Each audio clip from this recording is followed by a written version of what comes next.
kenapa, Nak? Nggak apa-apa, Bu. Bener, nggak apa-apa. Saya nggak kenapa-kenapa, Bu. Oh, ya sudah. Nanti kalau ada yang mau diceritakan, temui ibu aja. Kapan kamu siap untuk ngobrol ya? Baik, Bu.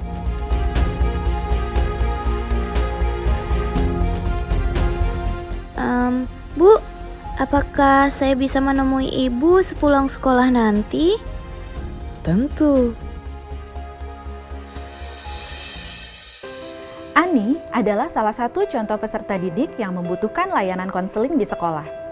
Setiap anak punya masalahnya masing-masing. Setiap anak mempunyai kebutuhan yang berbeda.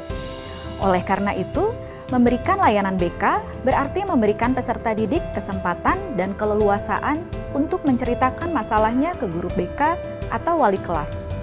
Secara umum, tujuan layanan BK adalah untuk membantu peserta didik mencapai perkembangan optimal dan kemandirian secara utuh yang meliputi aspek pribadi, belajar, sosial, dan karir.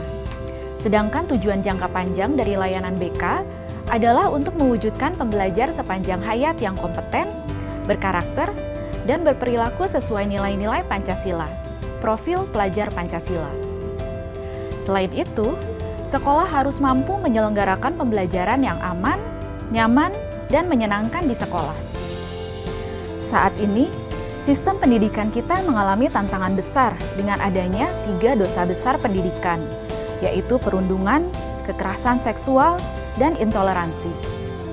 Tidak hanya menghambat proses belajar peserta didik, 3 hal tersebut juga menimbulkan trauma besar yang memiliki dampak jangka panjang pada peserta didik yang mengalaminya. Maka dari itu, dibutuhkan perhatian dan kolaborasi serta komitmen bersama oleh semua pihak warga satuan pendidikan untuk mewujudkan penyelenggaraan pembelajaran yang aman, nyaman, dan menyenangkan melalui upaya-upaya pencegahan dan penanganan tindak kekerasan di lingkungan satuan pendidikan. Lalu, bagaimana strategi implementasi layanan bimbingan konseling? Ada 3 strategi besar dalam implementasi layanan BK. Yang pertama adalah strategi implementasi di satuan pendidikan, kemudian pemberdayaan keluarga, dan strategi kerjasama dengan mitra.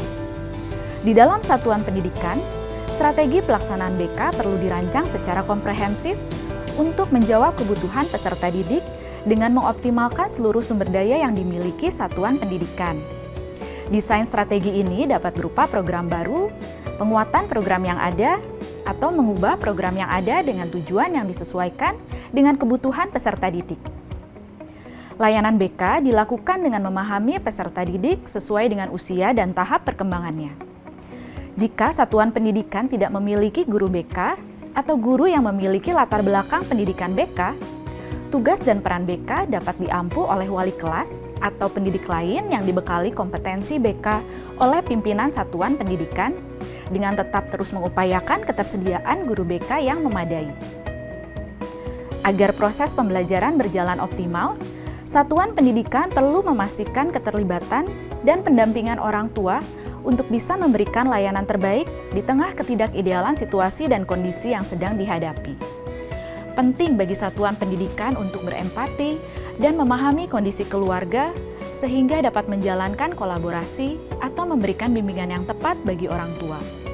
Selain itu, kemitraan merupakan salah satu langkah yang dapat dilakukan untuk memenuhi kebutuhan peserta didik ketika satuan pendidikan memiliki keterbatasan sumber daya. Misalnya, kerjasama dengan psikolog saat peserta didik membutuhkan bantuan lebih. Atau kerjasama dengan komunitas di sekitar untuk memperkenalkan peserta didik pada berbagai bidang pekerjaan. Nah, Ibu dan Bapak Guru, kita sudah sama-sama belajar tentang tujuan layanan BK di sekolah sesuai dengan kurikulum Merdeka. Selanjutnya, untuk meningkatkan pemahaman tentang layanan BK, Ibu dan Bapak Guru bisa mempelajari video selanjutnya ya. Selamat belajar!